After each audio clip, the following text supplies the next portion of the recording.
Hello, I am Fazil Amin Beg. Happy International Mother's Language Day to you all. To what extent UNESCO and other stakeholders have influenced the member states of the United Nations regarding preservation and promotion of the languages? Ladies and gentlemen, so I cannot speak Urdu, that's why I will speak in English for this. First of all, let me congratulate the organizer in this cultural forum and also Pakistan National Council of the Arts to organize this event. Now, this festival is very important because it showcases the power of languages, which connect us to the past, empower us at present, and guide us for the future with inclusion and sustainability. Now, UNESCO will recognize the importance of linguistic diversity, which can foster peace, sustainability, and innovation. Now, in particular, when I talk about languages is not just a communication tool. It is a living heritage, a vehicle for identity, and also sustainable practices. Each language has its culture, its wisdom, and also its story, tradition, which pass from one generation to the next. And it forms the foundation upon which societies are built, shaping our way how to speak, how to communicate with each other. So let me give you three key messages. Now, the first one is indigenous languages are vital to sustainable development. Now, indigenous languages, it includes different knowledge, skills, which can help us to have sustainable management of resources, conservation of biodiversity, and also our agricultural practices. Now, give you an example. In Balochistan, I believe you all know that there is this terrace system, cultural landscape, so which is the traditional irrigation technique with a network of wells and tunnels channeling the underground water to the surface for irrigation and also for reducing the water loss through evaporation. Now, this kind of indigenous technique and knowledge, it can be transferred through indigenous languages, not just for the agricultural purpose. It's also for us to keep the ecosystem, maintaining the biodiversity. Now, another example in the northern part of Pakistan, like in Gilgit or in Chitra, you have this type of traditional livestock system, which the indigenous herders who practice the rotational grazing for the agriculture, keeping the pastures to regenerate.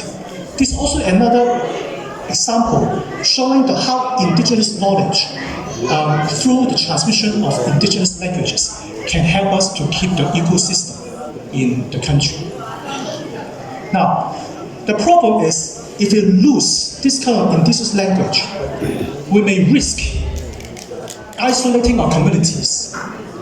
We may risk eroding the centuries of knowledge, which can help us to address some of the global challenges these days we're facing. For example, climate change or biodiversity loss. So that's why UNESCO, we've been working very hard in different districts, like in Chitral, in Tapaka, to help them to preserve their living heritage by developing a community-based inventory of the living heritage. And at the same time, we're also working closely with higher education institutions, working with them to preserve living heritage, to teach people to protect the living heritage. At the same time, we also build a capacity so that they can link their economical activities with the cultural products. Now, the second message I want to give you is there's an urgent need to strengthen the use of cyberspace, or we now call artificial intelligence, to preserve and protect our indigenous languages. Now, when you talk about AI, so I can see there are a lot of progress made in Pakistan. This day, even the government, they're finalizing the national AI policy for the country. I would say by leveraging different language technology, for example, AI-driven translation, we have also like this speech recognition or some multilingual resources. This can help us, particularly those who are in the marginalized or indigenous community. They can have greater access to education, knowledge, and information. Now, at the same time, in Pakistan, you may be aware, they also have the first ever, the whole country's indigenous large language model, which focus on underrepresented languages, trying to bridge the AI language gap and also promote diversity.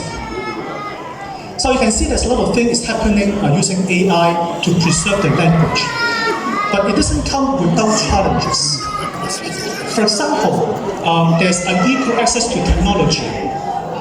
We also have some remote area, they don't have internet access, or even we have insufficient investment in AI linguistic tools. This all hinder diversity and preservation of languages. So that's why it's important for us to find some sustained efforts. For example, infrastructure development, inclusive policy making, and also advocating for collaboration more with the linguistic community to preserve the language. Now, UNESCO, we have different documents and framework to guide this to happen.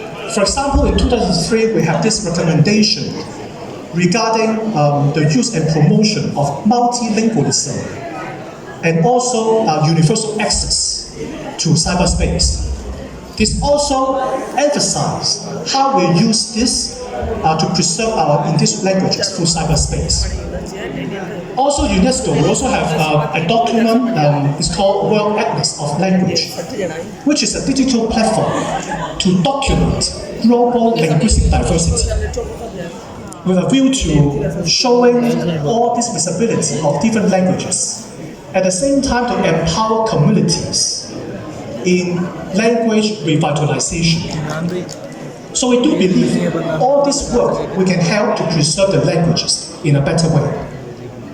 Another point I want to emphasize is these days, we know that the program, we have a lot of youth engaged, we have the young writers, we have poets, we have also some digital content creators. They all use their creativity and innovation in preserving their language. Same thing, we also have some AI tools. For example, as I mentioned earlier on, like the speech recognition, which can help us to preserve and document languages. These kind of languages, it may be from some marginalized community, maybe also including those women. This is important because so that we can use this to ensure access of this kind of languages, literature, for the women as well. So my third and last message, I know that everyone will listen to the music, okay? So the last message I want to give is, I would like to advocate for the government to really develop a national action plan to preserve indigenous languages. Now, UNESCO will develop a global action plan.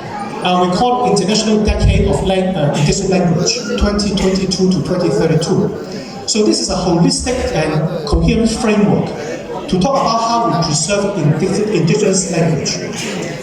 And also across different domains. For example, socio-economic, culture, environmental, politics, and legal domain. Use an interdisciplinary approach. But now, what I would like to advocate is there's a need to also do a national action plan to preserve the indigenous languages.